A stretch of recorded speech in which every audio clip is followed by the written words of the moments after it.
So we You can. have the full membership here now. And we Okay. might want to do introductions because we Yeah. have a couple new members. Yes, I guess, yeah, I can see Brenda is there. Hi, Brenda. Hello. Hi, everyone. Hi. Oh, happy to be here for my Okay. first meeting. So nice to see you all.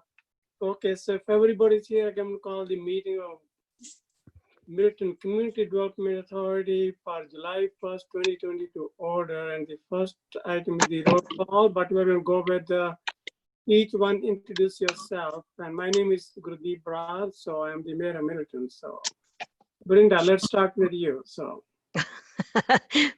Okay, so my name is Belinda Barron, and I'm new, of course, to the CDA.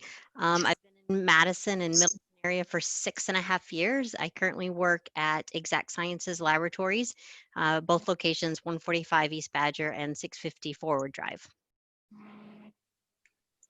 And your background is in medical sciences, right? Yeah, so I have 35 years in the clinical lab. So I've worked in hospital labs, reference labs, and now, of course, for Exact Sciences for colorectal cancer. So many, many years of laboratory background and advanced degrees and master's in health administration and doctorate of health science. So I'm hoping that I can learn a lot from everyone on this committee and panel and hope to have some really great experiences. And Brenda is excited about making some changes to our downtown. Wonderful. All right, Dan, so how about you now? Hi, Dan Barker. I've been in Middleton about 5 years now. I live in the Wolf House, kind of downtown, next to the funeral home, the one where they put the carpet on the roof to keep it from burning down. And they've got the carpet. We've got it at the, and I'm also a board member of Middleton Historical Society. We've got a piece of the carpet over there, and they've got a piece of the carpet at the fire station too. Speaking of tours. I did a lot of research on community development authorities and the history, so I'm very excited. Looking over the minutes and the agendas from the past, it looks like there's a lot of neat stuff to do, and I've got a lot of great ideas, so excited to work with everyone. Thank you. Katie Nelson, our new elder to this community. Hey, yeah, this is my first CDA meeting too. This is, I'm Katie Nelson. I'm the alder for District 3. I've been an alder for about a year, but I'm also a business owner. I've owned Zuka Pilates and Functional Fitness for 13 years, but I've lived in Middleton for about 15 years, and I've done personal training and Pilates teaching for 23 years. I love Middleton, and so I look forward to helping wherever I can. Thanks. Christopher Weber. Hey, Mayor Barr. Hi, can you guys hear me okay? Mm-hmm. Oh, yes, yes. My neighbor's mowing his lawn, so hopefully that's not drowning me out. Hey, so anyway, I am a 2-year Middleton resident. I've been on the CDA for the last year after talking with Mayor Barr about this, and very happy to contribute. I'm a Wisconsin native, born and raised in Milwaukee, and then spent the last almost 20 years out in Phoenix, Arizona before moving back in 2018 to be closer to family and friends. So it's great to be back. We're really excited to, I mean, we're very happy, especially at this stage of what's going on in state of affairs, to be back home in Wisconsin right now, and kind of to be quarantining in Middleton is great. So happy to be here and contribute whatever way I can. And I'm a clinical psychologist by training, and I work for the Alzheimer's Association out of Chicago. Wonderful. Karen is here. Boy, we thought that, let's hear from Karen. Hey everyone, so I'm Kieran Furlong. So Dan, I live right around the corner from you and just up the street from Kathy on Middleton Street here. Relatively recent resident here in Middleton. Our family, we moved here in January of last year. And unlike Chris, who had at least the excuse of family to leave the sunshine of the Southwest, we previously lived in San Diego, but we chose to come and live, well, we had lived in Madison area once before and chose to come back here. We just thought it'd be a great place to bring up our kids. So I have an 8-year-old and a 9-year-old, 2 daughters. And on my background, so I work at the University of Wisconsin now, helping, get more technologies spun out into startups and so on. Prior to that was in venture capital, been in a bunch of startups myself, chemical engineer originally, spent the first decade of my life in the chemical industry, traveling around the world and having fun. So my wife has instructed me that we're not allowed to move anywhere else for the next 12 years. So I'm committed to making Middleton an even better place. Like, we love downtown and think it's got lots of potential. So. All right, that's wonderful. We're going to bring some more biotech companies or technology companies here. Boy, now we have the long-time resident of who grew up in Wisconsin here, Kathy Olson. Yeah, I've lived in Middleton 31 years now. My husband and I, Steve, and we raised 2 kids here. And I'm serving as District 1 alderperson on the council. Wow, do we miss anything? Anybody here? So, okay, Kari. Oh yeah, Kari Oaks. She is there, right? I am. Okay. I joined a couple minutes late. I was looking for the link. Okay, So, all right, yeah. Kari. I am Kari Oaks. I live on Hubbard Avenue with my husband and I have young adult children, one of whom came home when college shut down. We bought our house in 2001, moved away in the early 2010s to the East Coast for a few years, but did not sell our house and move back. And so we're very happy to be here, and both of our kids received the bulk of their education through the Middleton Public Schools. We love living downtown. I'm so happy to be able to have a voice in this committee that can do a lot of good for the downtown, especially right now when we really need to do everything we can for our local business owners. And professionally, I trained as a physician assistant, but now I work as an editor and the managing editor for a publication for pharmaceutical and medical device regulatory people. And I've done medical reporting and editing for several years. Well, welcome everyone. So as you can tell, we have a great team and we are going to make a difference for Middleton. And I think we have great opportunity and we're going to work together. And I already saw some of the circles on the grass. I think that's Kieran and Kari or some of the other people doing it. In any case, with the great introductions, we're going to move on to the next item. That's the approval of the minutes. This is Okay. Kathy. I'd move approval. Abby, you did a great job capturing our rambling suggestions. So. Agree. I think there's a typo toward the very end Is that I there? can message you about. It's just like an S missing or something like that. Okay. Editor I found it, but substantively nothing. Okay, I'll second by second it. Karen. And any other questions or comments other than the S missing there? So, Right, that's so important. okay, all those in favor of approving the minutes say aye. Aye. Aye. Anyone opposed? So the motion passes. So we move on to the agenda items, the update on the assistance for downtown Middleton in response to COVID-19. Is that Abby? Yes. So a lot has happened since we had our last meeting on June 11th.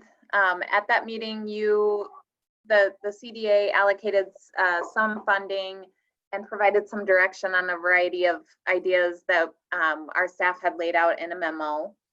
So just going through one of the, let's see, did I start this at the beginning? Yes, okay. So one of the things that we talked about at the last meeting and the CDA provided funding for was $500 for signage and menu boards, stakes, string, and spray paint. And this is in conjunction with bringing the additional picnic tables downtown to the public spaces to provide some extra seating. We came up with the idea for the Pick Your Picnic campaign. So in terms of the picnic tables, those have been delivered now to the Stonehorse Green. We decided not to deliver picnic tables to the green right here next to City Hall because we learned that our recreation department was using it for drama classes and they liked having it open. And so we decided to just go with the painted circles instead on the grass. And that actually works really well for other recreation programming too, in case like they decide to hold a yoga class or something like that outside, they can use the circles to show physical spacing.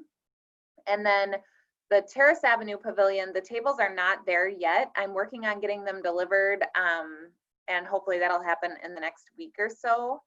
And obviously we're not gonna have the painted circles at the Terrace Avenue Pavilion because that's hardscape beneath. Of the $500 that you allocated, we spent $94.20 on the spray paint and supplies from Menards. Printing of the banner for the Stonehorse Green was $130. And then I've sent in an order to Alpha Graphics to get 4 yard signs printed, and I don't have a cost estimate for that. We also will have posters being printed, but for those, we're not planning to print those in-house. We're instead just going to email the file out to all the businesses and ask them to post it in their windows. Here is Kieran with one of the painted circles on the lawn. That's actually Chris. I was taking the photo, so that's. Oh, it's Chris. Okay, sorry. Thank you, Chris and Kieran, for going out and doing that. It looks really great. And I just think it like you said, I think Karen at the last meeting, it's a really nice invitation to let people know that they can come and use the space. And I've been going by there every time I'm out and about, and a lot of people are using it at all times of the day. So I think it's working really, really well. And you can see the picnic tables. This is the campaign that one of our tourism staff members was willing to design the posters and the yard signs and everything for us. And you know, the alternative was we would have had to hire a graphic designer, which costs money. And she was willing to do it for us at no cost. And she did an awesome job. And she's very thorough and had a lot of really good ideas to add. So this is the billboard. You've probably seen the large 8-foot wide by 4-foot tall billboard that's already at the green that shows the design for the plaza once it's coming. That banner faces the sidewalk along Elmwood. So if you're like walking right next to the Village Green, that banner is facing this way. The Pick Your Picnic banner will be on the opposite side of that. And so, you know, people can see like, okay, here are the locations where I can go and I can bring my own picnic or I can have carry out. The downtown businesses really liked the QR code. And so that this QR code will take somebody who's using it to this website, which is already created. It's just downtownmiddleton.com/restaurants. Some people don't like using QR codes. And so she decided to use both on the billboard sign. And this was just kind of an easier alternative than trying to create a web page separate that had like all the menu items, because that would have been really hard for us to maintain, and the DMBA didn't want to maintain it either. So so this is kind of the alternative that we came up with here.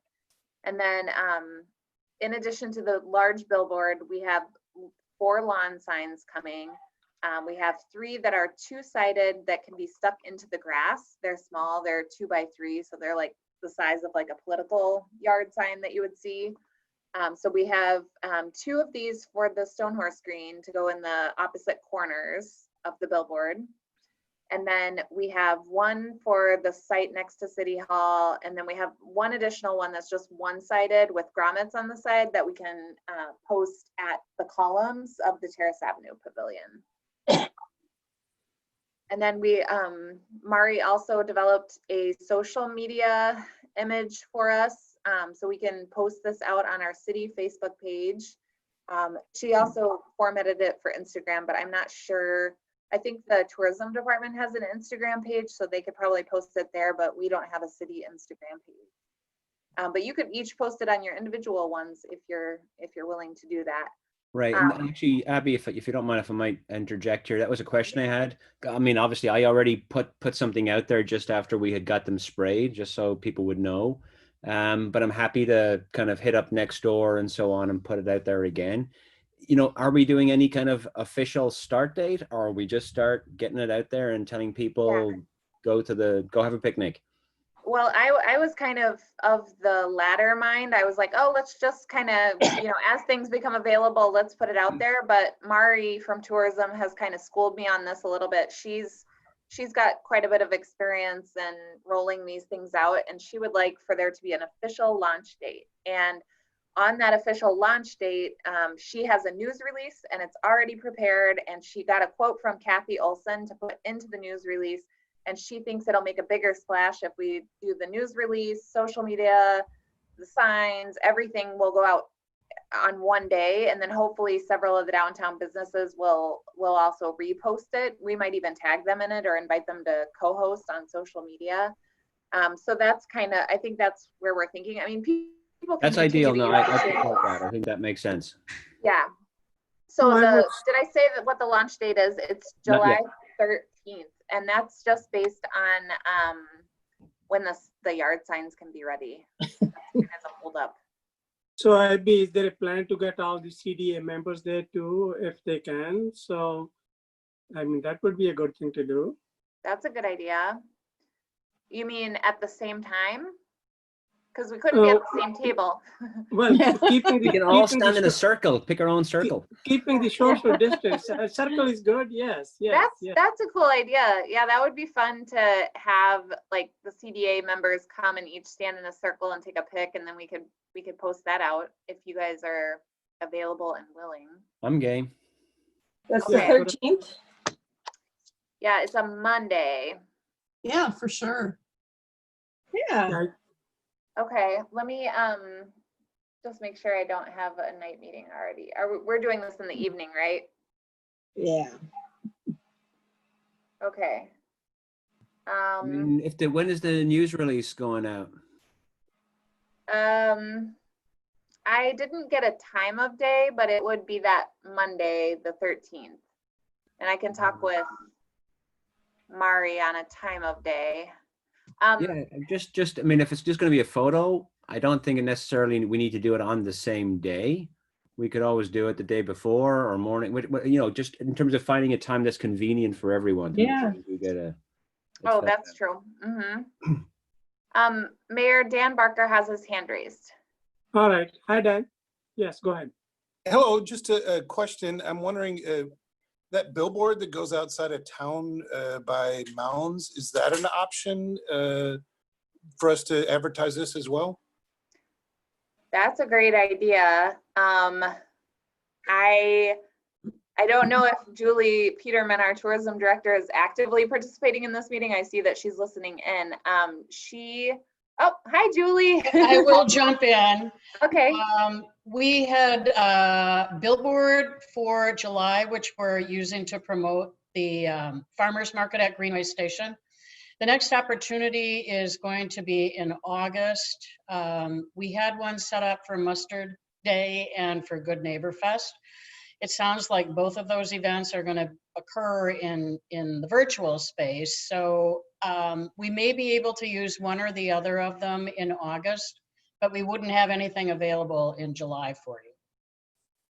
So from what I remember, Abby and Julie, that when we prove that sign there, they are supposed to give us certain amount of time when we could advertise. I don't know how many days.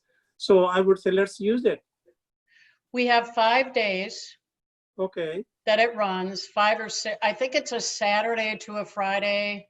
I believe it's Saturday to Friday, Mayor. But they're not just available at any time. We have to reserve the space at the beginning of the year. So we meet as a planning team and decide what events we're going to put out there. Then we submit those to Adams Billboard, and those dates are reserved for us.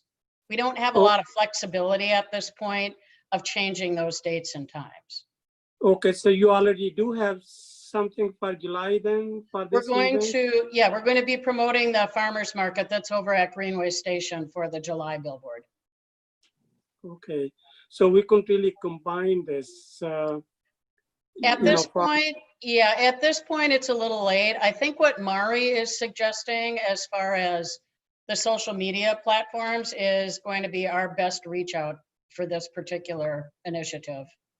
And Mayor, this is Kari. If I could just chime in, I think that knowing that there are August dates out there for publicizing to the broader community is not bad, because we're seeing such disturbing trends within our county right now. And we know that the further people travel, the more we increase the risk of transmission of this horrible virus. And so holding off on super broad, regional publicity of this might not be all bad, because I think we have ample, appetite within our own community for a lot of this. And I would hate to be, promoting something that encouraged unsafe gathering. And I think that starting, That's a good point. Going to be starting is a safe and a good way to balance all of our horrible competing demands right now. I think that's an excellent idea, and excellent. Well, Dan, great idea, and Kari, excellent suggestion. So yes, let's. So Julie, Abby, let's go for. Does everybody else think that the August is good thing? Holding it in reserve, and we'll see. I think that's probably our best approach, because to Carrie's point, Mayor, we have pulled way back on our marketing to any travelers that are outside of the Dane County area. Thank which you, is Julie. counterintuitive to what we do, but Yeah. we're seeing little by little the drive market is starting to come back, so we're reaching out a little bit, maybe 50 to 70 miles right now. But in view of the fact that our numbers are on an uptick, I think it's prudent to just kind of ease into this. Absolutely, we have to be responsible. We need to bring that curve, not just make it flat, coming down. So I was somewhat astonished. Yeah. I was looking, the numbers had gone down to 7 or 8, sometimes 4, and then it was disturbing to see on one day it went above 100. So, and the average is more like 44. So yeah, that's a good idea. So let's hope we can bring it down to, well, hopefully 0 someday, of course, but 1 or 2. So, okay, so Abby and Nelson has her hand raised. Katie. So forgive me if I am asking questions that have been answered before. Does the downtown, when you speak of downtown, does it include restaurants that are out University Avenue? Good question. So the downtown boundaries that have been defined for a long time by a number of entities. I think it is based partly on what was in the city's initial redevelopment district. It's also partly based on what the DMBA has adopted. Right now, it's what you would traditionally think of as the historic downtown core. So south of University, east of High Point Road, north of Terrace Avenue, and west of Park Street, in addition to Parmenter Street, north of Highway 14 or University, just up to the roundabout. So it's the downtown businesses that you normally think of as the downtown, but then it also includes My Sister's Kitchen, Paul's Neighborhood Bar. I'm trying to think of what else. There's a couple of, there's a dog groomer and some other businesses along Parmenter that are also included. Okay. And so then I was wondering if these participating restaurants would want just a color copy of this, almost like a handout that they could tape in their window that says that they're participating in this. Yeah, well, so I don't know if this has everything that you are thinking of that would be on there, but I actually don't think I included the poster in this PowerPoint, but there is. Okay, so there is one. Yeah, it's like an 8.5 by 11, and Mari from tourism was suggesting that we just email it to the businesses and ask them to print it and put it up in their windows rather than us going around and dropping them off. Sure. So Dan Barker has his hand raised. Hi, Dan. Go ahead. Sorry. Have we heard from the Chamber of Commerce about any, I thought this is maybe where Katie was going, about any other, and I know historically, just as you're saying, it's focused on downtown, but are there any opportunities to help any other areas outside of downtown? Yeah, that's a great question. We got that question. Actually, we've gotten it twice now in the last couple of weeks. The first came from a resident who was asking specifically about whether the CDA was doing anything to help businesses outside of the downtown. And she specifically was referencing Common Ground, which recently announced that they're closing. Captain Bill's too. Yeah, Captain Bill's, and also there are two more. George wrote about the four of them in his paper. There's the wood-fired pizza place in Middleton Hills, and then also Luceo Boutique in Middleton Hills. So there are at least 4 businesses that I'm aware of that have announced that they're closing since the beginning of COVID. And you know, I looked at the state statute for CDA, and I emailed with the mayor about this a little bit. And I think that there is a possibility that other businesses in the city could apply for support, but they would need to apply under a nonprofit organization, because we don't provide support just to one business. The CDA has historically only supported either organizations like 501c3s, or if somebody were to apply under the umbrella of like the Chamber of Commerce, that would be a possibility. The National Mustard Museum, for example, is 501c3. So, you know, it's possible that, you know, if you know, I suggested like the historic Pheasant Branch businesses, you know, Common Ground, or whoever decides to take that space, along with Stam House and Gino's and like the other restaurants kind of in that cluster, could form an organization, a business organization, and then they could potentially apply for funding.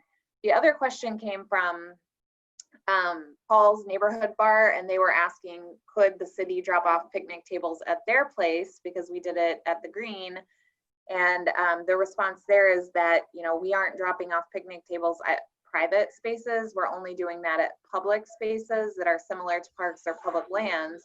But Paul's Neighborhood Bar is part of the Downtown Business Association. So if you click on this link to go and look at the options for carryout, you will find Paul's Neighborhood Bar listed as one of the options. So somebody, I mean, it is a little further to go to get carryout from the Stonehorse Green and the other 2 spaces that were identified, but it's, you know, of course they could do that. So Katie, you may want to talk to that shopping center close to you. You got at least 3 or 4 restaurants there. I know at least 3. So if they want to form some group, including Willie Street Co-op, or they could join with our museum director, Barry Levinson, of course, without ketchup, it has to be mustard. So, or the Chamber of Commerce. So Chamber of Commerce would be happy. So if you want me to help you, I'd be more than happy to, or Abby would be too. So, but I think those businesses, you know, they could use some help, and let's see what else we can. So, I mean, we got to help everyone, so not just, I mean, they're all part of Middleton. So Right. just because one is on the one side of the University Avenue than the other. So I'm all for it. So let's do it. Great Okay. idea, Katie and Dan. So Any yes, other, Abby. before I go on here, Kieran Furlong has his hand raised. Yeah, Abby, so the Okay. question, you know, because we were kind of all of doing this last time in a bit of a vacuum, you know, not knowing how the downtown businesses and restaurants would respond to it. You know, just a question, are they supportive? You know, are they going to offer specific, you know, takeout items or picnic boxes or something? Or not that I'm expecting they should, right? Life's complicated enough for them as it is. But I was just wondering if you had any feedback and, you know, how they're going to, you know, work the campaign from their side. I haven't talked directly with any of the business owners aside from Andrea, because she's the DMBA liaison. I have already seen that Long Table and the Village Green are kind of making the most of the space. I mean, I've seen a lot of people using it. that are coming from their businesses, but I don't know if they've created any special menu items. I wouldn't be surprised if they do, because if you look at the ingenuity of like what the businesses in Middleton have done, like with Stam House offering the barbecue grill kits to go, and Long Table's doing that too. Like Right. they're pretty. I quick could to see long come around. table would be ideal, right? Long table's right there, and they could have a little, picnic box to take out or something. And it's not that I'm necessarily looking for them all to say, "Hey, this is great work." I'm more just wanting to make sure, okay, we think we're doing something good. Is it helping the restaurants? Do they think it's a good idea? And is it working? And if it's not, hopefully they'll tell us, right? So we get some feedback. Maybe we come with some different ideas. Right. Yep. Yeah, I think they're very supportive. I mean, everything that I've heard from the businesses is, even if something isn't necessarily going to work, we don't know if it's going to work, we should try it, because they're really struggling. And I think that they're very happy, especially to have the tables and the extra seating out there, especially after the announcement today that the restaurants are back at 25% capacity. Right. I mean, this is Oh. like the mark keeps changing for the restaurants. It's really hard to kind of keep up with staffing and trying to decide what you're going to do, because from what I've heard from a couple of the restaurants is that at 25% capacity, they're not profitable. They can't pay their staff, and it doesn't make sense for them to even be open at 25%. And so, getting to 50% and then having to turn around shortly after and go back to 25%, I think is probably pretty hard on them. Right. And look, there's a So question in there from Belinda that I think is a really important one as well, around trash. So Yeah. I, for Belinda. one, would be all for suggesting that we might add in some pack it out type messaging as well. If That's a buildings are good full, don't leave stuff next to it. Bring it home and put it in your own trash can. But yeah, I think her question, who can answer that? Will we do more trash pickup, I guess? Yeah, that's a little tougher because we have one person that's part-time that handles the trash. I think we're going to be moving some additional containers down there, but I don't know if we're going to be able to accommodate collecting it more often. I did see that the Village Green put out two pretty big containers. So they're handling that, which is really helpful, because our containers that we have in the downtown, the decorative ones, don't really hold that much trash. So we have one recycling container and one trash container. The Village Green has two large containers, and then we would be bringing two more down, but I don't think we can. I'm not sure if we really have anybody who can pick up the trash more often. Now, Kari, you have a question? Go ahead. I'm sorry, I can't remember how to raise my hand within Zoom, because I don't use Zoom at work anymore, so I use something else. But so my son cooks at Long Table, like it's his summer job, and so I would say that I think they are really, I mean, because of their location, they're super well equipped to do this. And I was wondering whether we could also ask whether the businesses themselves would consider thinking about ways to minimize packaging, to maybe put out an exterior trash can themselves, because they're not having to do any collection or disposal of inside items. That seems like something that they could also contribute toward a little bit. The other thing I wanted to say is that I stopped by Sofra, where my kid also used to work in high school, and I talked to Zamira, and she said they are really struggling between Sofra and Villa, and especially Sofra. And I don't have a solution, but I just wanted to point out that they have kind of, I think, more of an elderly clientele who, in this heat wave, like that's really tough for them, I think. And I don't have a solution, but I saw there were a couple of things on Nextdoor where people were saying, if only we had cover, we would sit in the shade. And I just was thinking, it's a little bit of a drive, but if we really push the Terrace Avenue Pavilion as a place where you can sit under shade, and if we let Sofra and Paul's and a couple of those places know that people, if they were really great with curbside carryout, people could go down there, maybe that would help a little. I don't know. That's a good idea. Yeah, that's a great idea. I saw that comment on the Nextdoor post too about the shade. And I know we talked about it at the last meeting, the possibility of the tent, which was really exorbitantly expensive. And then we talked about possibly the umbrellas as a less costly option. I mean, I I think- have to say, like Parks and Rec might not like having a 2-inch diameter hole drilled in their picnic table, but you can also pop out that board and put in a new one when this is all over. I know the We could Sopra has buy few umbrellas. tables outside. I don't know whether they have some shade there as well, so. Okay, any other questions? I do have a question. I just wanted to say, I'm a little disappointed that we couldn't put at least 1 or 2 picnic tables in the green next to a city hall. I mean, I think about the diner, Vinsanto, these restaurants that people wouldn't necessarily go if they aren't prepared without a blanket and stuff to sit down there. I think a table or 2 in those areas along the perimeter would be helpful. I really do. I think that's a good idea, Abby. Let's consider it, so. I don't think it would really get in the way too much of, if it's on the perimeter of the rec programs. Yeah, I mean, this the is rec Chris. programs, I don't know how many hours a week they're using it, but if we're trying to promote this, I think that we should do at least a table or 2 there. And also Agreed. the rec can move the tables if they need to, so I guess that's the least they can do, so it shouldn't be hard to do, so. Yes, Karen, you have a question. Christopher, I think. Chris. Oh, it was me. I was just going to second that. Yeah, Kathy, that's a great idea.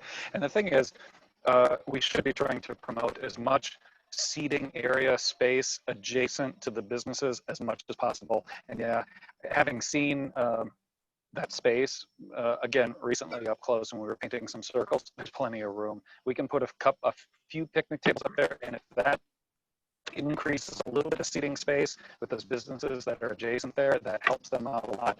I don't have a whole lot of hope for people taking takeout and then, going multiple blocks away when they could maybe That's a just take good it back point. home and go to their own patio. Right. So we need to do whatever we can to keep folks in that space. That's why that what's it called, the Stone Horse Green is so valuable to places like the Village Green, the Free House, the Long Table, because it's right there. You get your food and you can go right out to eat there, and that's where, if we can make that convenient, that kind of seating space convenient to other businesses, that they would really, really appreciate it, I'm sure. I think that's a great idea, Chris. So Kathy, let's do it. So Abby, yes. Dan Barker has his hand raised. Hi, Dan. Go ahead. Do we have a backup plan in case things go south, so we're not creating an attractive nuisance? I just want to make sure we're prepared for that, to take the tables out if we have to go back. So I think the rec The way that we department. got the tables down there was a couple of city employees volunteered to do it on the weekend. And I don't know, I mean, because they didn't drop all of them at the same time. Now I'm really struggling trying to find somebody else who's willing to drop them down there for me. But I'll try. I'll do what I can. Abby, you have great connection. Thank you, Abby. Anyone else? I think somebody has a chat. Let's see. Yeah, I'm not sure you guys answered So mine. thank you, Kari. Yes. Okay, so Kari has the same concern as Dan. And Dan, when you said things go south, did you mean? Yeah, fair enough. Yeah, poor choice of euphemism. If COVID lockdown comes and we We how don't do we want to get the tables encourage out of there? people to come. Yep. I see. I Yes, see. sorry. Sure. Let's hope we have the vaccine soon and the COVID numbers come down as they were before. So let's hope that. So, okay, but we got to look at both sides. So it could, well, let's hope it gets better. So, any other questions? I don't really, if things get locked down again, it probably will take a while to get the tables out of there. I mean, what happened with the parks, for example, when playgrounds were shut down, is they just put up a sign and they said playgrounds are shut down, don't use them. I think they might have had some caution tape around them for a while, but it got pulled off. We probably would have to do the same thing, as we would probably just come in with laminated, papers and tape it to the table to say, like, this cannot be used if it ends up being completely shut down. Understood. I just want to make sure we thought about it. That's all. Thank you. Good. All great ideas. So are we done with this subject? Just a couple more things. Okay, go ahead, Abby. Quickly. So another thing that the CDA had supported was $2,000 for a wipes kiosk station and a hand sanitizer station and additional cleaning. And the good news is that we aren't going to have to pay for the cleaners, which we wouldn't have been able to afford anyway. Our city administrator has worked with Coverall, and we're going to have 28 hours per week for disinfecting and cleaning of picnic tables outdoor at the Stonehorse Green. The other 2 spaces would also be included. One person would be working between the hours of 11 a.m. and 1 p.m. daily, and one person from 5:30 to 7:30 p.m. And I don't know if that person can empty trash containers, but I will check on that and see. I think they're mostly just like wiping down tables. The good news is this is actually being covered through the CARES Act, because this is disinfectant due to the COVID-19 pandemic, and the city, each community gets up to a certain amount of dollars to spend, and we aren't going to even come close to spending the allocation for the city. I think they said it could be up to $330,000. And so we don't have that many additional things. It's mostly been cleaning and then getting like Zoom meeting subscriptions and things like that for us. So we'll have some additional cleaning. That's great. The wipes kiosk station idea, that actually doesn't exist. We looked all over and we weren't able to find anything where it would be like an outdoor kiosk that somebody can come and pull like a wipe to wipe down their own table. We did not find that. We did find hand sanitizer stations, and these are from Bucky's Toilet Rental. These are the kind you would see outside like porta potties at a concert or something. And I was really excited about this, and I had booked 3 of them to be dropped off because they quoted me a price of $85 per month and said that they would come out weekly to refill it. And so I signed off on that right away because it seemed like very inexpensive, great deal for $240 a month to have 3 of these at each location. But then they called me back a few days later and they said that they had quoted me the wrong price, and it's actually $225 per month. And so I said, hold off, and I wanted to check with you guys to see if you think that renting one of these hand sanitizer stations for $225 a month and it full for us, is that something that you think would be worth spending the money on? Is there any term on the contract you'd have to sign, Abby? No, so this would be like a month-to-month option. So we could pull it if we decided we didn't like it or it wasn't getting used. We could pull it after a month, or if it was getting heavily used and it seemed like a great amenity that was making people feel more safe and comfortable that they could come downtown to eat, then we could keep it through like October if we wanted. Right. So I'd be supportive, Abby. I mean, it's almost more for the perception than the reality. I think we're learning that surface transmission isn't what we were all worried about, but it would again send the signal that we're taking it seriously. You know, that was part of the reason for the circles. It's just giving people the hint, yeah, hey, social distance. So I'd be supportive of it. And then after a month or 2, we can see if it's actually being used and if it's worth the money. I concur with Kieran, but I would add the caveat, could you just clarify whether they will do the refill and will that actually happen? Because I'm so tired of going into a facility that has a sanitizing station where everything is gone and empty. That sends a bad signal to me. They said that they would come around once per week, which they thought would be sufficient to keep it full. What's the volume of each sanitizing fluid depot? Let me look and see if they put that on the quote. Yeah, some of the sanitizing dispensaries or places where you can buy that from have been back ordered for a while. Right. So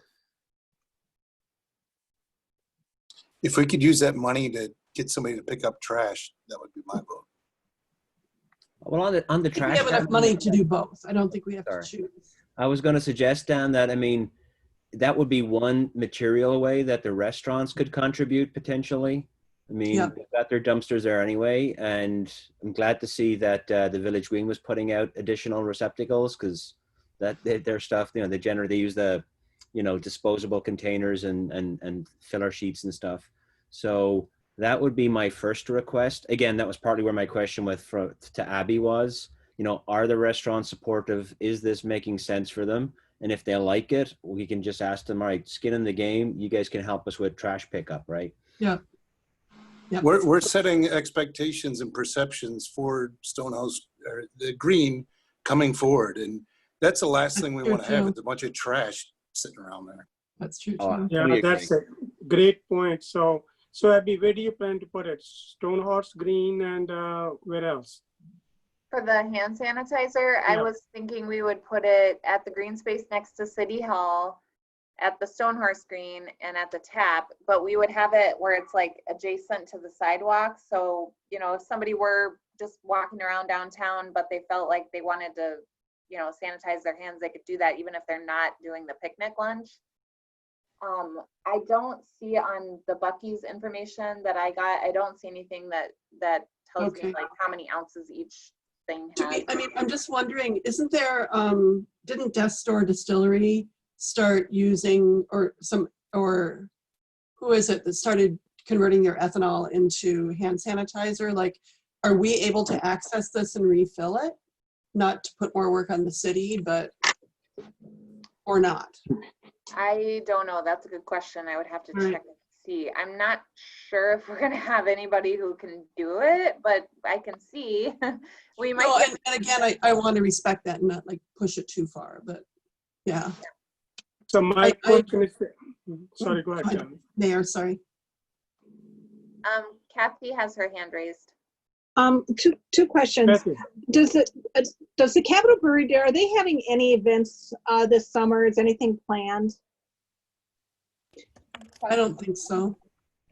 And then my Look on next their website. question, okay, my next question is, they have an awful lot of picnic tables, and if they're doing social distancing, they may be able to move some of those picnic tables out underneath the tap also. I'm just wondering how much use the tap will get if there aren't any events over there. I don't know if there's you know, it's not close to any restaurants really. And That's I a don't good know point. if would be, if it'd be worthwhile to have the hand sanitizer there. so maybe Mayor? Kathy saying start with one at the Stonehorse Green, and then we see how it goes. Well, I think that the green next to City Hall would be good too. I think we Okay. could put one up by the sidewalk there. I think there's a lot more foot traffic there. People going to the library, the restaurants and stuff, so. Yeah, if we put the benches there, yes, then it would be, yes. The only event that's listed on the Capitol Brewery's calendar is the Tree Ripe Citrus thing where you go and order the peaches and then you go pick it up. So it's not really like a gathering. Okay, but but the picnic tables, they have plenty of them and they should be able to move a couple out underneath the tap if they would be so kind. Okay. I'm sure they can handle it. So we have you can ask Julie. So we have one person on the Tourism Commission. So yeah, talk to her. So maybe we can handle that part there. So maybe Abby, it looks like just two for now, and then we can see if we need one for the brewery there. So for tap. Okay. Got it. Okay. Any other questions or comments? There's somebody in the chat. Okay. Oh, okay. Oh, Kieran's, in addition to painting the circles, he's willing to pitch in to help move tables. Thank you, Kieran. All right. Very Yeah. good. And well, just, I mean, I guess to expand on that comment, I mean, I view my role here as not just, you know, pitching in ideas or talking stuff. I'm willing to get engaged, but I'm also willing to try and recruit some of my neighbors and friends to help with things. I'm a big believer in having community members contribute in doing as a way to build relationships and just build a connection to where they live. So that's kind of a philosophical belief that I have, but I think it works. So I'm willing to press gang people when needed. I have access to a pickup truck if we wanted to use it, so. Perfect. All right. Wow. We have See, I don't own it, but I can call in a favor. We have an old, we have a trailer that you could put probably 2 picnic tables on. So, and we're 2 blocks away and we both work from home. now we are talking. We got a great group. See, that's what I said. So we are building a community here. Wonderful. Any other questions or comments? Okay. That's So it. then anything more, Abby, or should we move on to you got all what you need here now, right? Yep, I'm sorry, actually, there was one more thing. The last thing that we had discussed was the mural at the Roman Candle Building as like a invitation to come to the downtown. And at the time, it seemed like the CDA was really supportive of the idea, and the Arts Committee also supported the idea at their meeting. I think it was later that same week, and they also allocated $2,500 in funding to support it. And I met with the 3 artists, along with Brewer Stoffer, who's the owner of the Roman Candle, and Meg McCombs, who's the Arts Committee member who brought the idea initially up. And everybody's really excited about it. We should have a design in the next few weeks. So that might dictate when we hold our next meeting. I don't know how long it's going to take them to put together some options, but I think they're trying to come up with 3 options. And so I'll need to schedule both you guys and the Arts Committee probably around the same time to get feedback on the 2 designs so that we can give the artists the go-ahead. Great idea. Kathy has her hand raised. Kathy. Yeah. Do we know any more about closing the street? The possibility of closing the street, the Hubbard to Aurora?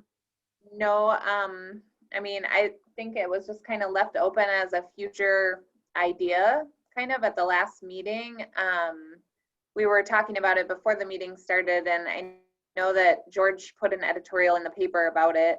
And my understanding is that the downtown neighborhood has like a chat group, and there was some questions going around about it on their chat group, but I really haven't heard anything from any of the businesses. So it's still a possibility. I think so. Okay. Kathy, talk to them and let's make it happen if that's what you strongly believe in. But talk to them. Well, anyway, let's talk all of us together, including them. So we are the Okay. community, like Karen said. So Yeah. Karen has his hand raised. Yeah, so I mean, I saw that editorial as well and loved it. And George, from his accent, I'm gathering is probably from the Netherlands or Belgium, right? Luxembourg. Luxembourg. Oh, close Yeah, enough. the same area. Yes. So I'm a firm believer in the message that he had in there as well, but I'm also conscious we need to make sure we get all of our community behind it. We can't just ramrod something like Right. that through. My wife was on one of those neighborhood groups where people were, oh, they're going to close the street. It's going to kill the business. And you're like, so I think we just all have to engage with our community and make them realize that if we do it, it will be in such a way that still allows drive up when needed. And maybe it's, just part-time, and that the whole reason for doing it would be to try and support the businesses in the Downtown Middleton Business Association. So I just think there's some messaging that we can all do with our own family, friends, contacts, neighbors, and all the rest of it to try and make sure that it doesn't end up becoming a, bipartisan debate. Right. Right. No, we want to help them, not hurt them in any way. I mean, this is what we want to do. We are Well, for and I them. like the idea, if we do it, I like the idea of starting small. Just start with that little segment right next to the plaza. And I think what we will end up seeing is that it will be widely embraced by people. I think people really enjoy it. It provides lots of extra opportunities for seating, and it's not integral to the grid. There's not that much parking on that stretch of road. If it's successful there, then we can expand it. Because I know there was, talk about maybe doing all of Hubbard, and I know that gets a little tricky with Parmenter Street because that's a pretty major north-south thoroughfare, and there aren't very many in the city of Middleton. But if we start small, and maybe like just part of the week, like we talked about at the last The meeting. weekend, yeah. Okay, just wanted to make sure it was still. I just haven't really, I guess I haven't really heard anyone really championing it. And, we brought it up, and I feel like we've kind of been shot down at every time our staff has brought up the idea. And so I feel like in order to make it happen, we would really need a champion. Who needs to champion it, Abby? What's that?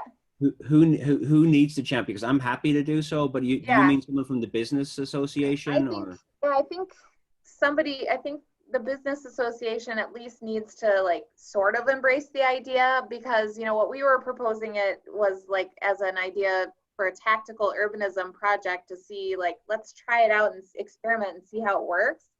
And because the business association formally came back to us and told us that they were not interested as an association, and there may have been individual businesses that supported the idea, but I heard back from the association and they said no. And so I was kind of like, well, this can't be tactical urbanism, because that's intended to be like something that comes, you know, up from the businesses or the residents, and I don't want to force it down their throats if they don't support it. So Is there maybe anyone- we need to show them that how we are really helping them. So at least give it a try before they say no, right? I mean, that would be the way to go. Kari has her hand raised. Kari? Oh, yeah, hi. So I have a question and a thought. And my question is, Abby and Mayor, can you review with us what the access is for parking below the Middleton Center buildings? And what, who has access to that? Who's enforcing it? And also, is it true that you can drive all the way through the back of those buildings? But then you would have to access on, or you'd have to exit on whatever the short end of that hockey stick is? Well, closing that little segment next to the green wouldn't in any way impact access to the parking at Middleton Center. If that's what you're thinking, Kari.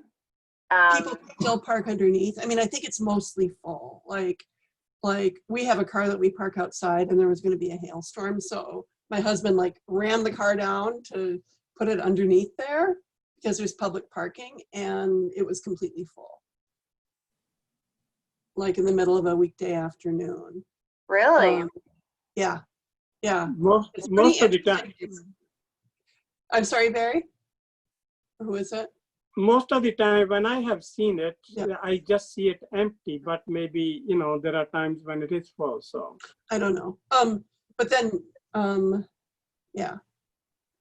So that was my question.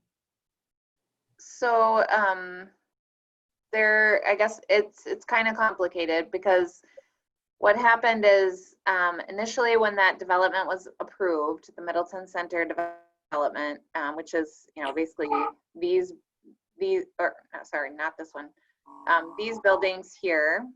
Yeah. When it was initially approved, they developed a parking management plan for the development. And then what happened is when they were coming to get final approval for phase 3, which is going to be 2 buildings located here, and it's under construction right now, we learned that some of the things that were in the parking management plan weren't being adhered to. That was the time that the mayor and I a few times went downtown with our little clicker thingies here, and we were counting cars like a few nights a week for a while to try to figure out how the parking was being used. And so you all came back and they proposed modifications to the parking plan, and that was, the modifications were approved but contingent on a new parking study being done. And we have the new parking study now, and we've expanded the scope of the study because they wanted to also add some additional restaurant space in phase 2, which is this area, and that wasn't approved initially in the zoning. And so anyway, we have the new parking study, but it hasn't been approved yet. Okay. So there is, most of the parking there is not intended for just general members of the public. It's intended for somebody who's visiting one of the businesses and then you know, can go to other shops in the downtown, or somebody who lives there or works there. So the dining establishments would be Long Table and Village Green, and each of those places you can get pretty close, like maybe not ADA close, but pretty close without driving down that road.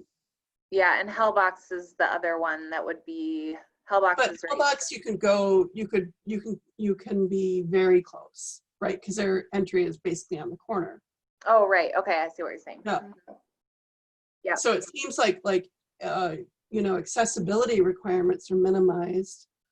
I mean, I talked to Andrea about this informally probably a month ago. And what I wanted to suggest, Karen, is if you wanted to have a meeting with Andrea and you and me and just explore and listen to what she has to say, I'd be happy to do that. I absolutely willing to that. I'd love to talk to some of the business owners and just get Yeah. their take on it and so Yeah. on. Yeah. Good idea. Okay. The two will Can handle I it. just So, suggest that if you are having the meeting, it might not hurt to invite one of the retailers, because I Oh, think good that idea. it's probably the retailers more so than the restaurants that are going to have concerns, because they rely more on visibility, like, of their business. Who is So open I would- regular hours right now, though, along that stretch? Todd Christensen from Journeyman would probably be a good one to I'm a talk with. customer, so yeah, I'll talk to Tom. Yeah, me too. Yeah, I would. That sounds good. That helps. okay, good ideas. A lot of good ideas. So are we ready to move on to the next item then? I know Barry Levinson is patiently waiting there. Yes. All right, so we are more or less done. So now let's move on to the item number 2. Abby, this is And I'll about probably just turn this over to Barry. He usually makes his own presentation to the commission. Okay, Okay, thanks, Barry. Abby. For those of you that aren't familiar with us or perhaps have not been on the CDA since the last time, for the last several years, the CDA has reimbursed us for half of our expenses in putting on National Mustard Day. But obviously, National Mustard Day is going to be very different this year. There's no way we can responsibly have the same thing that we've done in the past, with crowds up to 6,000 to 7,000 people, the streets closed off, people tightly packed, people playing the games, live music, food. There's just no way that we can do that, even if things clear up miraculously in the next month, because Mustard Day is 1 month from today, Saturday, August 1. Most people are just not going to be comfortable being in crowds. As a result, but I think it's still important because we've been doing National Mustard Day since 1991. The first one here in Middleton was in 2000, it would have been 2010. We moved here from Mount Horeb November of 2009. We've been doing National Mustard Day every year since then. The crowds have been getting bigger. I think it's been a great thing. It does bring people from all over the region, not just Madison. We see a lot of people from Chicago, people from Iowa, really from all over. But in as much as I think we still want to do it, because we do, we want to remind people that next year it's going to be back here in Middleton, that we hope. We can't predict what's going to be a year from now, but I think being the optimist that I am, I think it's going to be back here. But we need to remind people of what it's like in Middleton, and that Middleton is still worth visiting. We are seeing more visitors now.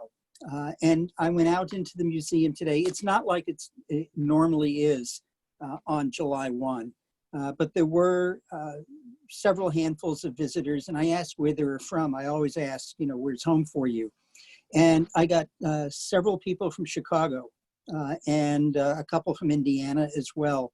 So people do come here. And I think it's important to remind people that Middleton is worth visiting. So one of the things that we want to do with our virtual Mustard Day is have, I guess, what I would call a live stream, kind of like a telethon. It'll probably be an hour and a half or 2 hours that can then be repeated, and it will contain a lot of things. For example, we've engaged Story First. I don't know if people are familiar with Story First. Dave Nielsen, who is a member of the chamber here, this is something that they are going to do. They're also preparing to be broadcast, if you call it broadcast, it'll be online, a slideshow of pictures of past Mustard Days here. to see, the fun that people have and the crowds that are there. And we want to also highlight the many businesses and activities that Middleton has to offer. So we don't want to make it just a full 1.5 hour infomercial, but we do want it to be engaging and inviting to people, because people, let's face it, people are getting antsy, and they are beginning to travel, and we want them to come here.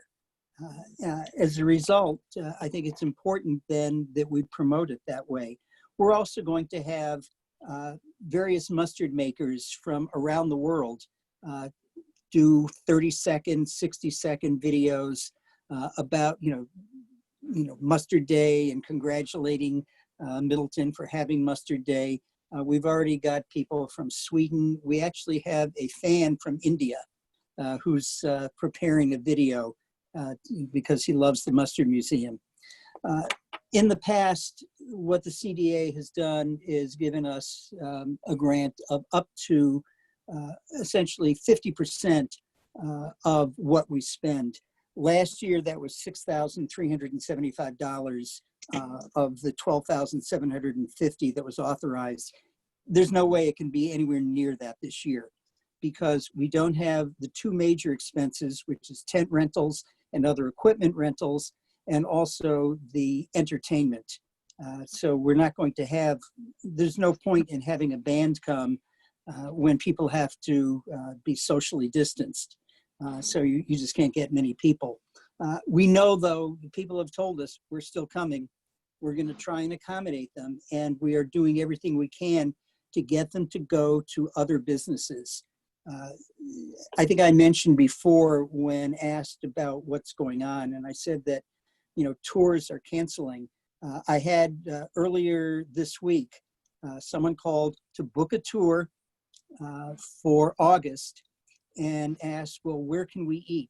Can you feed us? Well, it's something we can do, but we don't want to, because we want them to go to area restaurants, because we know they are hurting as well. So this is something that we've got to just all do together.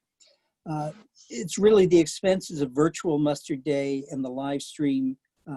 I think the most it would be is $6,000. So what we're asking for is just up to half that. If it's more than that, we pay it.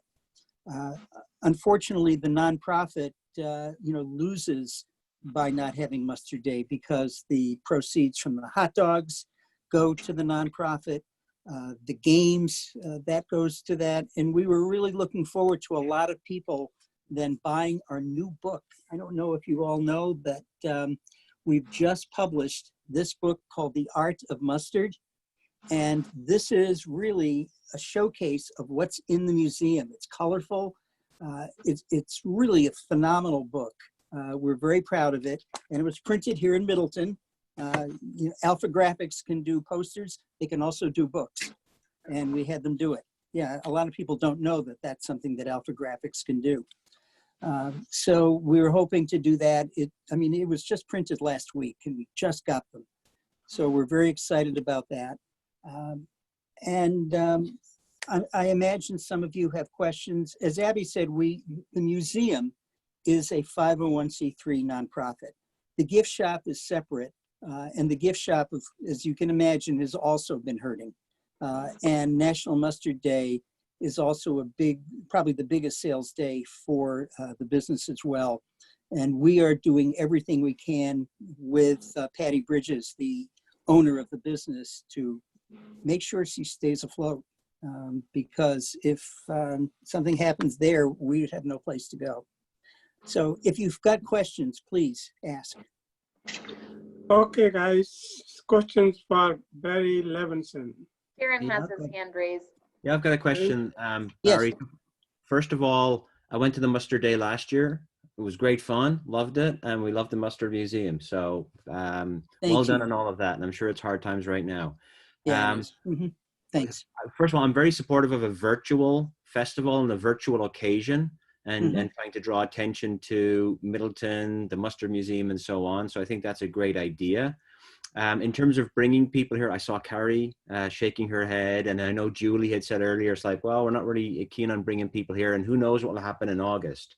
So I just want to limit my comments to the virtual portion of it. Sure. So I would definitely be supportive from my role of adding in, financially supporting the event.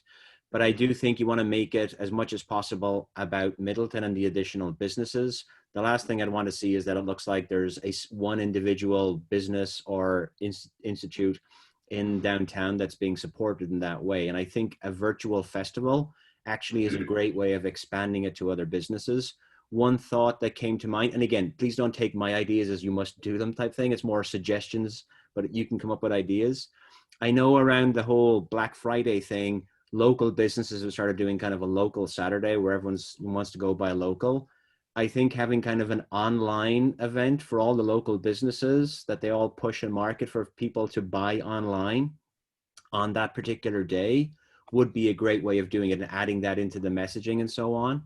I think any local performers who are obviously starved of the oxygen of performance these days, if there's a way to have them be part of it, and be part of your online broadcast, that would be wonderful as well. So just thinking of some ways that, yeah, you do expand it, and it might well be a marketing tool for the Chicagoland area, that when things calm down, they're welcome back, but it's a way to market it. So I think having a virtual festival that focuses on some of those things, and that it's broader than just the Mustard Museum and the Mustard Gift Shop, it's something I'd be supportive of.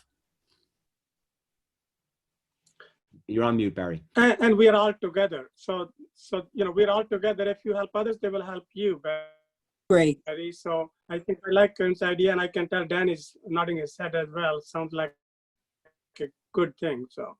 Well, that is exactly what we have in mind for working with the local businesses to promote them. But I like the idea that if you're going to buy online, and everyone is doing online shopping, to get those businesses that do have online presence of their stores to promote them as well, and we will. I like that. Kari has her hand raised. Okay, Kari. I think Karen said most of what I wanted to say, and I just think that we don't know by the time Mustard Days rolls around whether it will be a good idea or not, even to invite people to come to our downtown and browse widely, because any event tends to make people cluster, and with this virus, when people cluster, they get sick, and that's just awful, but it's the truth. But I love the idea, Barry, of your having mustard manufacturers or makers from around the world, and there have been like all of these amazing Instagram live cooking events and cocktail events and everything that I think have been like hugely successful. I think there have been some like influencers and businesses that have been surprised at how successful those were, and I was wondering if you're going to do an Instagram live with this. Well, I don't know what Story First is going to determine the platform. So I'm not sure what it will be, but we are going to have some cooking demonstrations as well. Cool. Dan Barker has his hand raised. Dan, go ahead. Thank you. Great presentation. And I really appreciated you got a plug in for your book. That was awesome. Well, all proceeds of the book go to the nonprofit. So awesome. Echoing what everyone else has said, I think there is something to be said that Barry is the only one that's here asking for this. Others had the opportunity, regarding why one organization gets it more than others. And also, I also recognize the Mustard Museum is a huge part of downtown Middleton internationally. I guess my only comment might be, do you have any current statistics? Because I've seen things like the Sylvie and other places where they do live streams. I'm just wondering, are people getting burnt out on this, or do we still think you're going to get a nice return? Oh, I think we are going to get a good return. I've already had comments because we've publicized this in our e-newsletter that goes out to about, I think, 14,000 people. And one of the things we've heard is, finally, I get to go to Mustard Day. People who live far away and cannot otherwise come here. So we do have a lot of fans, people that have come here and have traveled a long distance and wish they could come here for Mustard Day. And this is a way of making that happen for them. So it's a virtual visit to Middleton. And I understand we don't want to encourage people to do anything that's not safe. The problem is people are venturing out. We can't stop them. And, you know, people are, sorry, I think the light just went out here. Can you see me okay? Yeah. Hold on, I have to wave my arms. That happens to me in my office too. I'm always going like Yes. this on Zoom meetings. Yeah, it thinks I'm Your not breathing. arm has the power. Right. So yeah, scary. No, I think that this is still part of what we do. It's the idea of attracting people to Middleton when we're safe, and people will be getting out, and we want them to think of coming here because we know that when people come here, they eat here as well. You know, they'll spend an hour and a half or so at the Mustard Museum. They watch videos here. They taste whatever, you know, unfortunately the tasting part is off the table now, but we have, I think, compensated for that. And we are doing everything we can to maintain a safe environment. You know, we're cleaning like fiends. You know, they've even got me into that. So we're doing that. But I think, you know, we want to continue this because Mustard Day it's this year, it'll be next year. And as long as I'm alive, Mustard Day will be here. And I think, as you know, we are obligated because of a loan agreement. It's an easy obligation, though, to put on Mustard Day, which is fine. You know, we don't need that. But I think technically speaking, we're supposed to put on Mustard Day, you know, although there were no definitions of what Mustard Day has to look like. This year, it's going to be live stream, you know, where, you know, it could be just me and people with masks. So we're going to do it. And we're going to still promote Middleton. That's what we do. Barry, question for you now. Are you able to keep the social distance and all those people coming to the Mustard Museum now, they wear the face mask and all of those things? Well, in terms, there are two things. Patty Bridges, of course, is the owner of the gift shop, and people have to enter through the gift shop. We strongly encourage masks. We have signs up there strongly, and we're finding that for the most part, people are doing that. And then if it appears to be too crowded, we do ask people to go downstairs into the museum where there's more room. Fortunately or unfortunately, depending on how you look at it, you know, we haven't reached that stage where it's that crowded. You know, it's not like it was last summer, you know, where we could have 40 or 50 people upstairs in the gift shop. That has not, it's not even close to that. So, but we are aware, and we have a plan. If for some reason we do see a lot of people there, we just ask them.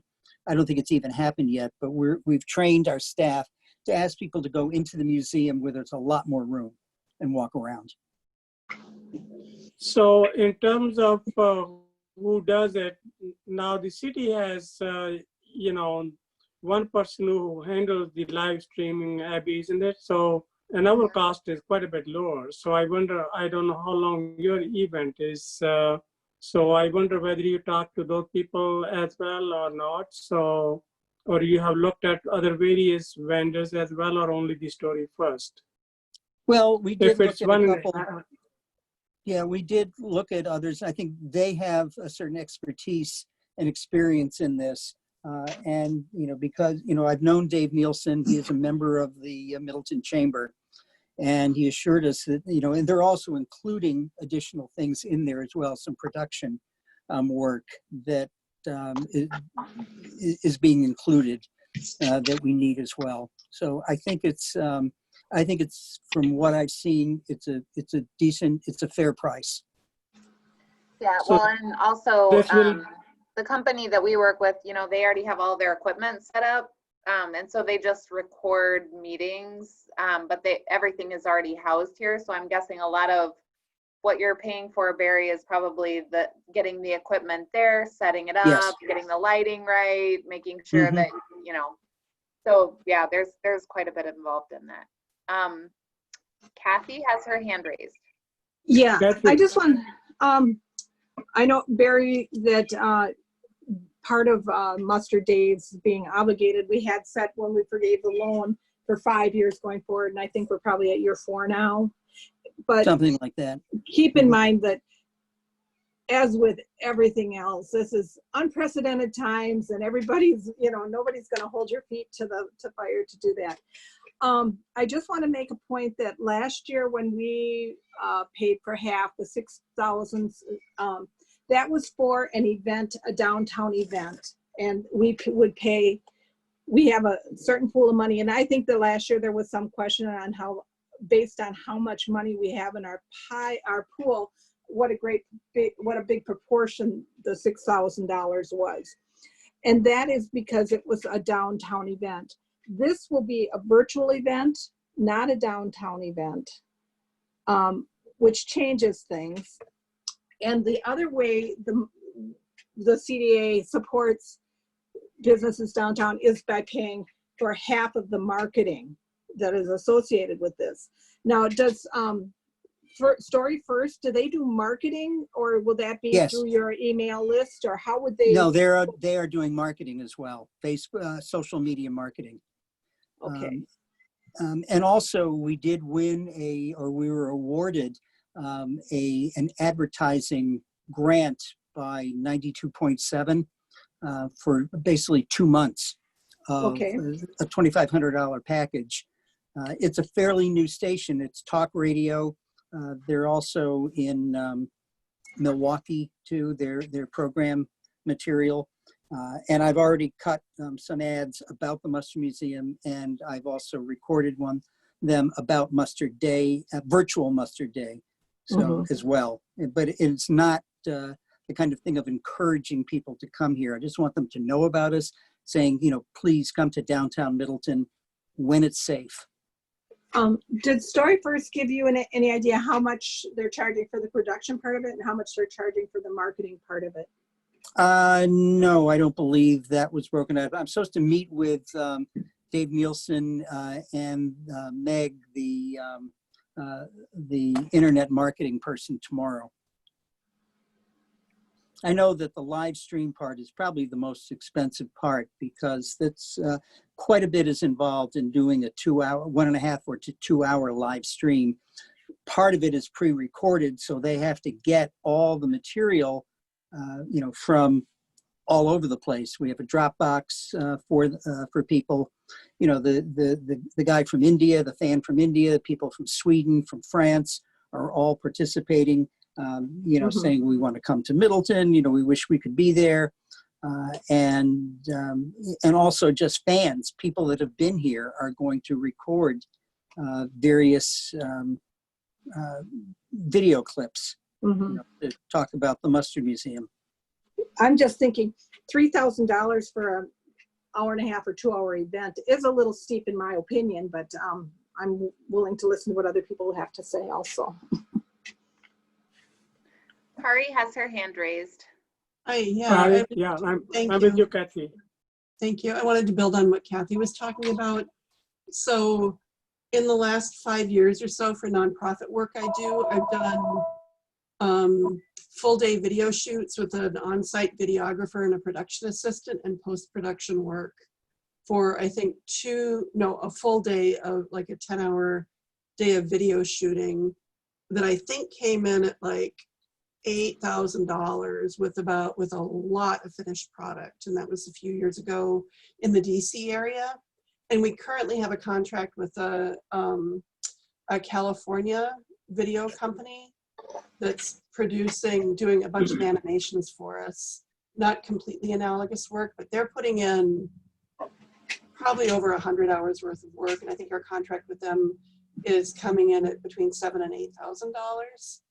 And I'm just wondering a little bit about the value proposition with Story First.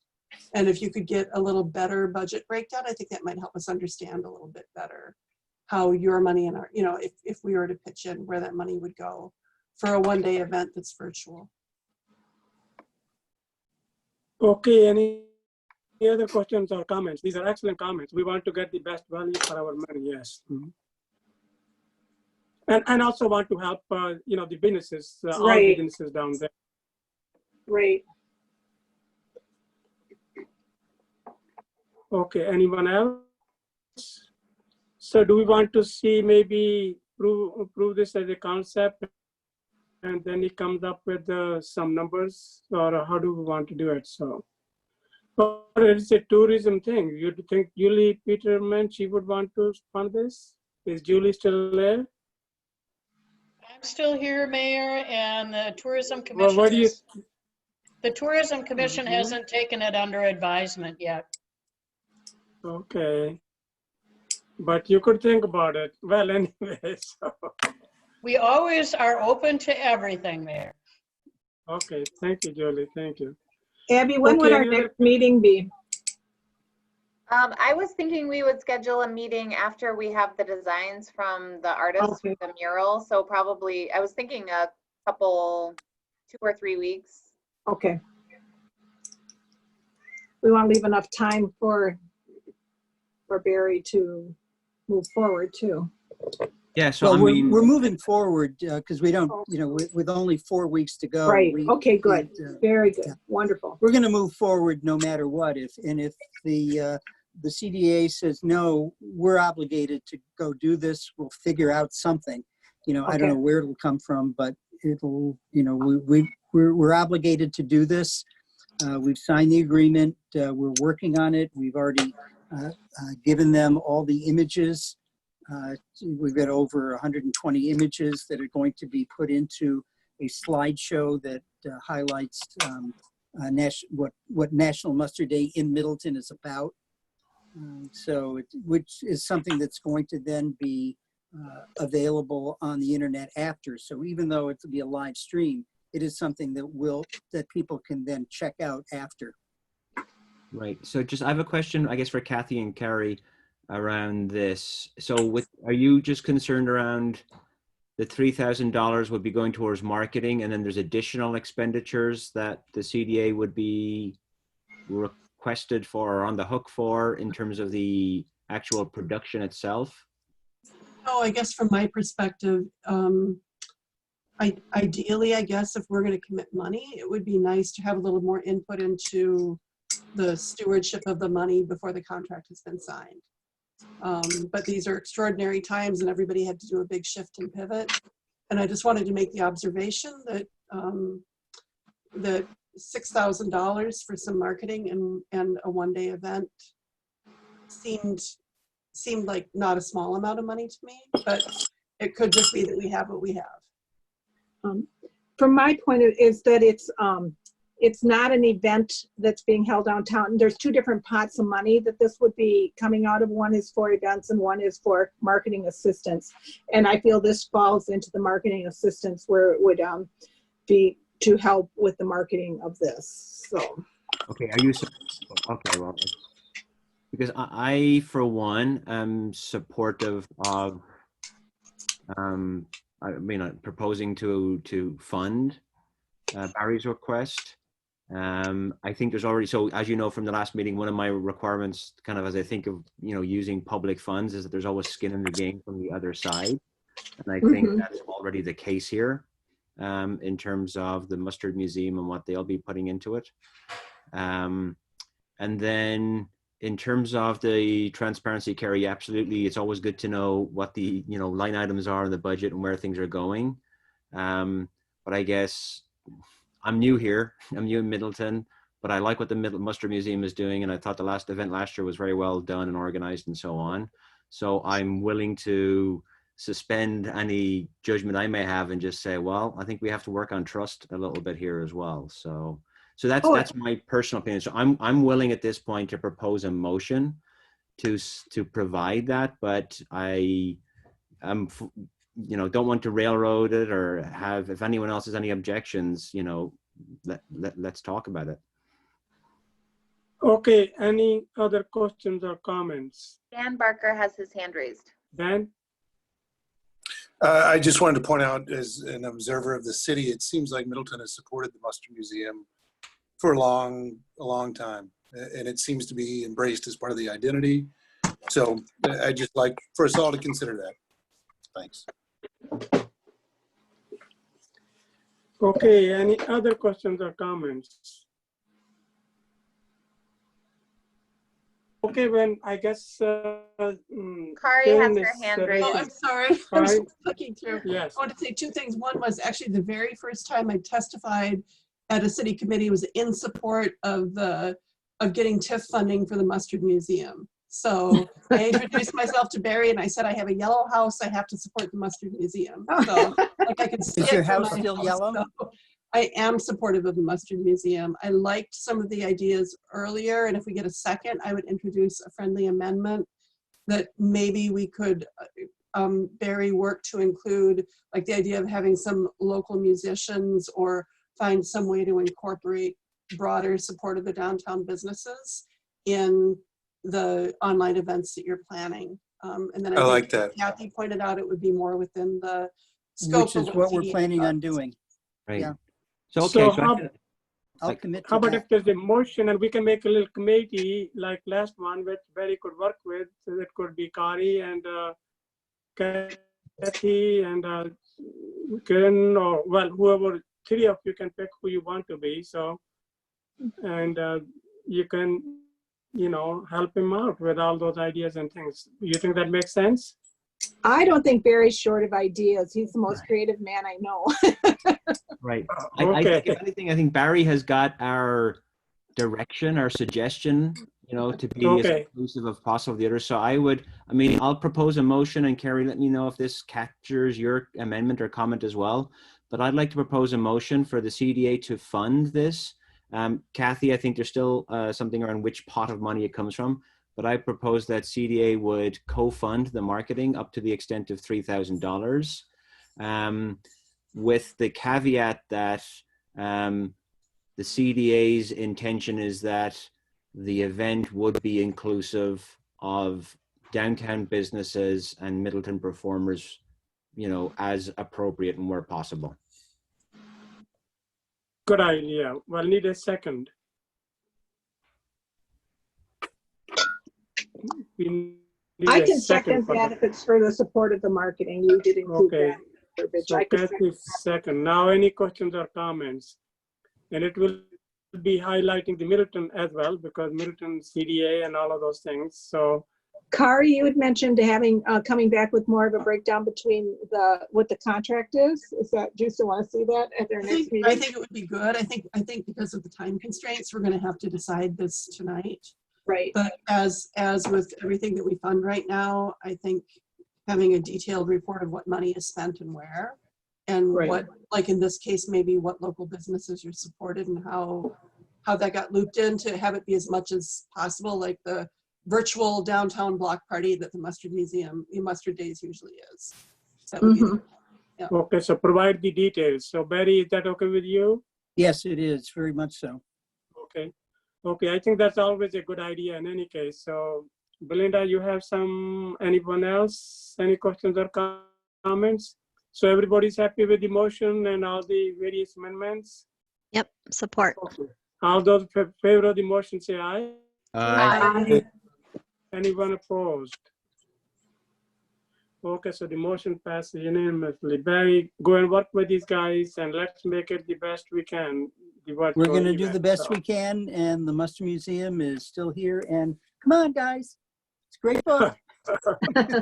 You're going to love it, really. This was the last item. So now we do want to, all of you are excited about, making downtown more vibrant. I know we are under a very difficult situation. We had a small committee last time. Do they have any report or anything they want to share?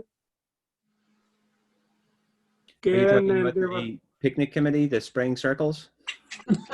yeah. So I guess you already did highlight or did share We what talked you did. about it, So, yes. We were active. We decided on what was needed. Abby ordered all the materials, get out and sprayed. And I think that committee did its job. Hey, Kieran, how long do you think the paint's gonna last? Do you think it'll last through the season, or do you think we're gonna need to? No, so even I sprayed the City Hall green, I think 2 or 3 weeks ago, and then Chris and I resprayed it along with one of my daughters. When was that, Chris? Last Sunday? Just Sunday, yeah. Yeah, so I think mowing is the issue more than rain and stuff like that. It So lasts we maybe a have to week get or two and at the respray. most. Yeah, the issue is once the circles are there, it's very quick to go back and do it because you can just follow them. I don't have to put a stake and run the jig Yeah. around it or anything. So Yeah. I'll keep an eye on those, and I'll enlist additional help as needed when we need to go and respray them. You're still doing it in the morning, early morning? Is Yeah, it? getting out there, but kind of 6 or 7 a.m. and spraying them. I thought that So- the white seemed to show up better against the green grass. The blue and even the red are kind of hard to see. Yeah, I think that might be a personal perception thing because I've been like going and I've asked my wife like which one looks better. I think it also depends on if the clover has risen and flowering. Oh, that's know? true. Yeah, because the clover is white too. So I guess it. Exactly. So What about yellow or hot pink after the holiday? well, I just think the white looks nice, but the red, white, and blue is kind of nice too. So we did red, white, and blue on the City Hall green, and we just did white on Stone Horse green to see how that would look. But And look, when you basically, paint it, do it will you be go limited over by- it like a couple of times so that it's really? yeah, well, color so that's what we coded? did when we went back and did it again, right? So it's pretty vibrant when you see it first sprayed, and then we've gone back and done the second one. But I think the colors will also be determined by what paint we have left. The last thing I'm gonna do is paint that view. Fair enough. Well, let's give the artist. Thank the you, choice. Karen I and mean, they put a lot Christopher. of That work was into very it, so- nice. Thank you. Oh, So not at all. now in the long run, we do want to make a difference for the downtown. So I was thinking that maybe, we need subcommittees who can come up with some brainstorms, some more art, more flowers. I know there's some more plants along Hubbard on the south side. So think of that. How can we make our downtown, including including the east of the Park Street as well? How can we make it better? How can we make it more inviting? Maybe we can have some brainstorm some other time, maybe at the next meeting. Maybe we can put it on the agenda for the next meeting. Yeah, to yeah, pick put up on the the- agenda. So, I know Abby? you. and also, Yeah. I know, Mayor, you had done a lot of work last year and the year before. So, but we have a lot of other things going on right now. So maybe we can Yep, put it on yep. the agenda next time. I know this coronavirus is derailing a lot of stuff. So anyway, so at the next meeting, let's at least, Abby has a lot of those things which I did on the file, so we can share those. But we do want to make downtown a destination spot where everybody say, I want to go to the downtown. Okay, Karen has an idea.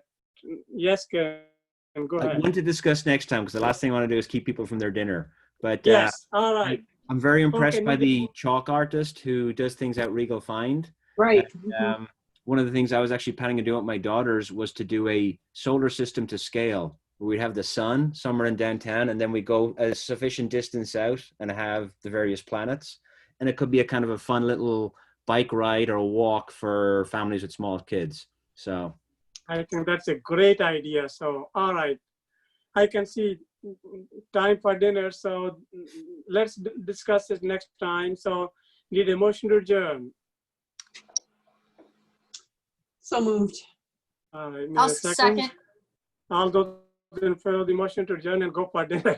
Aye. Aye. Sounds good. Bye. Hi. All right, we are adjourned. So maybe let's have this was very productive. We had a lot of good ideas. So let's do more of it. So thank you. Great job. Thank you, Abby. Thank you.